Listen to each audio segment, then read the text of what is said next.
வணக்கம். ஓம் சாந்தி. பரமாத்மா கர்ம பந்தத்திலிருந்து ஆன்மாக்களை விடுவிப்பதற்காக தானே கர்மங்களை செய்து காட்டுகிறார். அவர் இந்த பூமியில் 5000 வருடங்களுக்கு முன்பு வந்தது போல் திரும்பவும் அவதரித்து தி சீக்ரெட் ஆஃப் கர்மா அப்படின்னு சொல்றாங்க, அல்லது ஃபிலாசபி. அதாவது இதுவும் ஒரு அறிவியல். கர்மம் என்பதே ஒரு சயின்ஸ் தான்.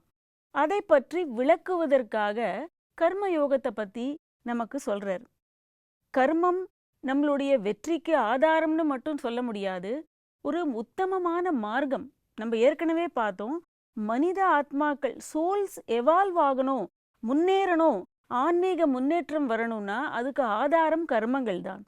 அப்ப கர்ம மார்க்கத்துல தான் நம்ம முன்னேறணும் அப்படின்னு இருக்கும் பொழுது உத்தமமான வழி என்ன? அதுக்கு உயர்ந்த கர்மங்கள் எப்படி நாம செய்யலாம், சாதாரண கர்மங்களை எப்படி நாம உயர்ந்ததாக மாத்தலாம், அதையே யோகமாக எப்படி மாத்துவது, இத மாதிரியான விஷயங்களை பரமாத்மா சின்ன சின்ன உதாரணத்தின் மூலமாக நமக்கு விளக்குறார். நம்ம ஏற்கனவே பார்த்தோம், கர்மங்கள் செய்ய எனக்கு அதிகாரம் இருக்கு, ஆனா என்னுடைய புத்தியானது ரைட் ராங்கோடைய ஜட்ஜ்மெண்ட் சரியா செய்யல அப்படின்னாக்க நான் நல்ல கர்மா மட்டும் இல்லாம தவறான கர்மங்களையும் செய்யறதுக்கு தூண்டப்படுவேன். அதனால ரொம்ப முக்கியமான விஷயம் விவசாயாத்மிகா புத்தி, அதாவது நிச்சய புத்தி, உறுதியான புத்தி நமக்கு இருந்தாதான் அந்த புத்தியோட ஜட்ஜ்மெண்ட் நமக்கு சரியா இருக்கும். இன்னி தேதிக்கு நீங்க யாரை பார்த்து என்ன கேட்டாலுமே யாருக்கும் ரியலைசேஷன் கிடையாது நான் தப்பு அப்படின்னு. ஏன்னா எல்லாருமே அவங்கவுங்க செய்யறது ரைட்டுன்னு நினைச்சுக்கிட்டு தான் எல்லா கர்மமும் செய்யறாங்க. அப்போ இந்த ஒரு சூக்ஷ்மமான புத்தி நமக்கு வேணும், எது ரைட்டு எது தவறு, என்னுடைய கர்மங்கள் சரியா அமையணும் அப்படின்னாக்க நமக்கு விவசாயாத்மிகா புத்தி, நிச்சய புத்தி அல்லது உறுதியான புத்தி இருக்கும் பொழுதுதான் என்னுடைய ஜட்ஜ்மெண்ட் சரியா இருக்கும்.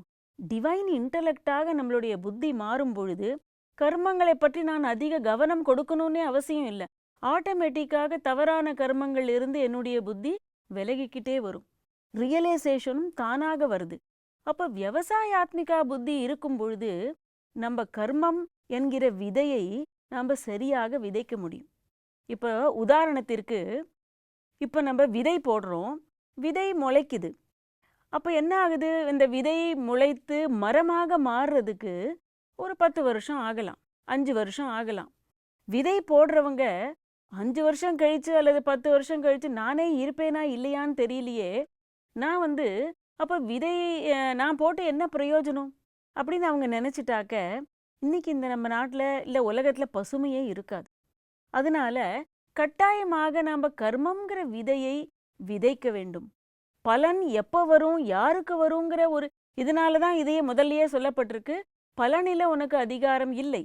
அப்போ கட்டாயமாக கர்மத்தில் அதிகாரம் இருக்கு அப்படின்னாக்க நான் கர்மங்கிற நல்ல விதையை விதைத்து கொண்டே போக வேண்டும். அப்போ அதனால தான் சொல்லப்பட்டிருக்கு, இந்த பூமியில் கர்ம விதையை விதைப்பவன் தான் விதை விதைத்தவன் திணை விதைத்தவன் திணை அறுப்பான்னு சொல்லுவாங்க. அப்போ நாம் என்ன விதைக்கிறோமோ அதை நாம் அறுவடை செய்வோம். ஆனால் அறுவடை செய்யும் காலம் வேறுபட்டு இருக்கலாம். உதாரணத்திற்கு, இப்போ நம்ம கர்மங்கள் செய்யும் பொழுது 3 காலங்களையும் புத்தியில வைத்து கர்மங்கள் செய்யணும். ஒரு தாய் தன் குழந்தை நடக்க தொடங்குகிறது, அந்த குழந்தை நடக்கணும்னு இவ்வளவு நாளா வெயிட் பண்ணிட்டு இருந்தாங்க. ஆனா அது நடந்தாக்க கீழையும் விழுது, கல்லும் குத்துது. அப்போ என்ன பண்றது அவங்க? அதனால அவங்க குழந்தைய ஐயோ என் குழந்தை கல்லு குத்தும், இல்லை கீழே விழுந்துட்டாக்க அவங்களுக்கு அடிபட்டுடுமே வலிக்குமேன்னு நினைச்சு குழந்தைய நடக்கவே விடலை அப்படின்னாக்க என்ன ஆகும்? அப்போ அந்த தாய் ஒரு யுக்தியை கையாளுறாங்க. இதுதான் திரிகால்தர்ஷி புத்தின்னு சொல்லலாம் இதை. அப்போது தரையை சுத்தமாக வைக்கணும், ஏன்னா கீழே விழுந்தாலும் அவங்களுக்கு ரொம்ப அடிபடாமல் இருக்கணும். அப்போது ஒரு வேறு எது பொருளும் இல்லாமல் இருக்கும். அப்புறமா கல் குத்தாமல் இருக்கணும் நடக்கும் பொழுது அப்படின்னாக்க அவங்க செருப்பு வாங்கி கொடுக்குறாங்க. 10 தடவை கீழே விழுந்தாலும் பரவாயில்லை, அவங்க நடக்கணும் அப்படிங்கிறது அவங்களுக்கு தெரியும். முன்னாடி என்ன ஆகும் அப்புறம் என்ன ஆகும் அது தெரிந்து ஒரு தாய் தன் குழந்தையை நடக்க பழக்குகிறாள். அதே போல நம்முடைய கர்மங்கள் நிகழ்காலத்தில் அதோடைய இஃபெக்ட் என்ன, எனக்கு வருங்காலத்தில் அதோடைய கான்சிக்வன்ஸ் நான் செய்யக்கூடிய கர்மங்களின் விளைவுகள் என்ன, இதை தெரிஞ்சுக்கிட்டு நாம கர்மங்கள் செய்யணும். அப்போ இதே மாதிரி இந்த கர்மண்யேவாதிகாரஸ்தே இதுல ரொம்ப ஒரு கர்மங்களுடைய துல்லியமான பலன்களை நம்ம மனசுல வைக்கணும். அப்போ நான் ஏற்கனவே விதைத்ததோடைய பலனை நான் இன்னைக்கு அனுபவம் செய்யும் பொழுது, இன்னைக்கு நான் உட்கார்ந்து அழுதேன்னா எனக்கு ஏன் இப்படி அப்படின்னா அதுக்கு அர்த்தமே இல்லை. விதை விதைக்கும் பொழுது நமக்கு கவனம் இல்லை அப்படின்னாக்க, விதை அறுவடை செய்யும் பொழுது நாம் வருத்தப்படுறதுனால என்ன லாபம்? அதனால கர்ம பலனுக்கு நான் காரணமாக அமையக்கூடாது அப்படின்னு இருந்தாலும், நான் என்னுடைய பல கர்மாவும் எனக்கு பலனை தரும் அப்படிங்கிற விஷயம் எனக்கு தெரியும். அதனால நாம நிச்சயமா நம்மளுடைய கர்மங்களை உயர்ந்ததாக மாற்றணும். நம்ம ஏற்கனவே சின்ன சின்ன உதாரணங்கள் பார்த்தோம். சாதாரண வீட்டு வேலை செய்து கொண்டே நம்மளுடைய கான்ஷியஸ்னஸை நம்ம மாற்றும் பொழுது நம்மளுடைய கர்மம் உயர்ந்ததாக மாறிடுது. இறை சேவைக்காக நான் செய்கிறேன். செய்விப்பவர் யார்? பரமாத்மா எனக்கு கொடுத்த ஒரு கடமை இது, அதனால நான் செய்கிறேன்.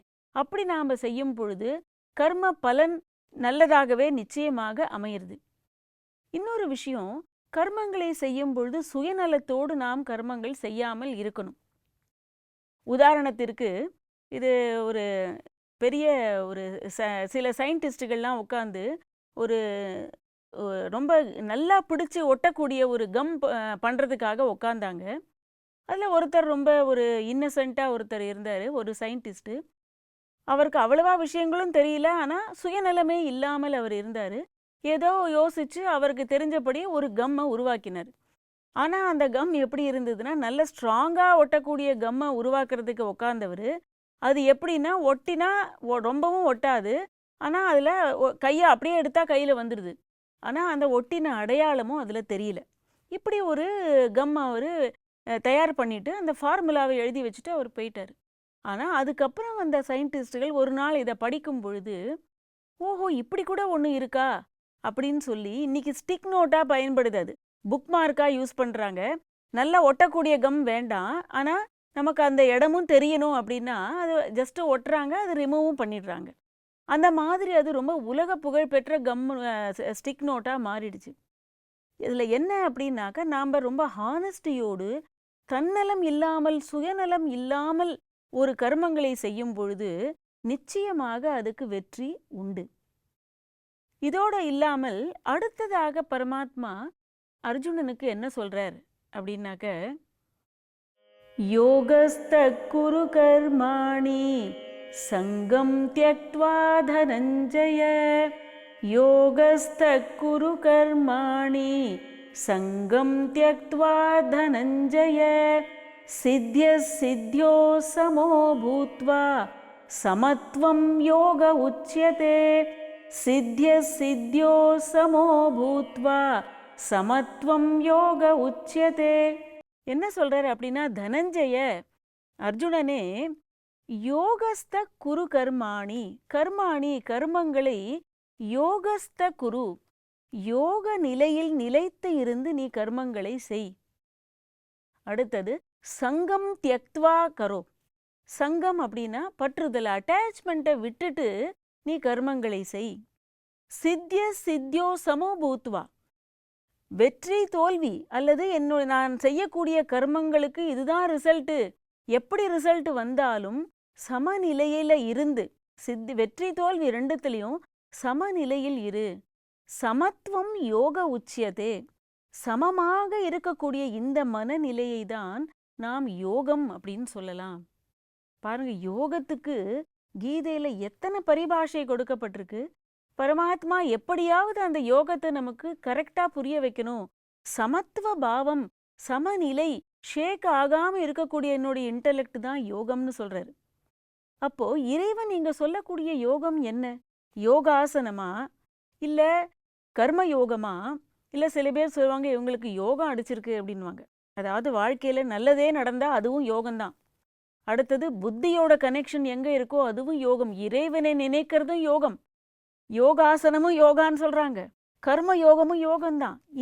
இப்ப பரமாத்மா என்ன சொல்றாரு அப்படின்னா, சமத்துவ பாவம், சமமான மனநிலை, மென்டல் ஈக்குவலிபிரியம் இருந்ததுன்னா அதுவும் யோகம்தான். இவ்வளவு அழகா யோகத்தை பத்தி பரமாத்மா விளக்கிக்கிட்டே போறார். நாம் இத கேட்டு சிந்திச்சு நம்முடைய யோக நிலையை உயர்த்தி கொண்டே போகலாம். அதனால இப்ப நாம இதுல கேட்டுட்டு இருந்தோம், சித்திய சித்தியோ, அதாவது கர்மங்களை நான் செய்யணும்னு எனக்கு தெரியும், ஆனா அதோடைய வெற்றி தோல்வி அதன்படி நடக்கும். சில சமயத்துல ஒரே விஷயம் ஒருத்தர் சொல்றாங்க ரொம்ப நல்லா இருக்கு, இப்படிதான் செய்யணும் அப்படின்னு சொல்றாங்க.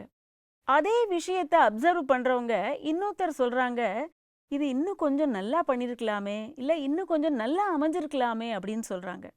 அப்போ நான் நினைக்கிற வெற்றி அல்லது தோல்விதான் உண்மையான வெற்றியோ தோல்வியோ இல்லை.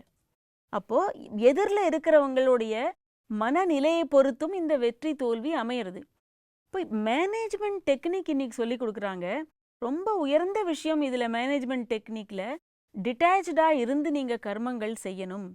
அப்போ என்னுடைய கர்மங்களுடைய வெற்றியோடைய ஆதாரமே யோக சங்கம் தியக்த்வா தனஞ்சய, பற்றுதலை விட்டு நான் கர்மங்களை செய்யும் பொழுது நிச்சயமாக அதுவே யோகமாக அமையும். அதுதான் வெற்றி.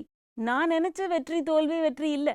அதனால திரும்ப திரும்ப பரமாத்மா அர்ஜுனனுக்கு சொல்றார், யோகஸ்த குரு கர்மாணி, புத்தியை யோக நிலையில வைத்து நீ கர்மங்களை செய், நிலைத்து இருந்து. ஏன்னா புத்தியோடைய ஸ்டேபிள் மைண்டு தான் இன்னைக்கு ரொம்ப முக்கியம். அந்த நிலையில இருந்து நீ கர்மங்களை செய். ஓம் சாந்தி.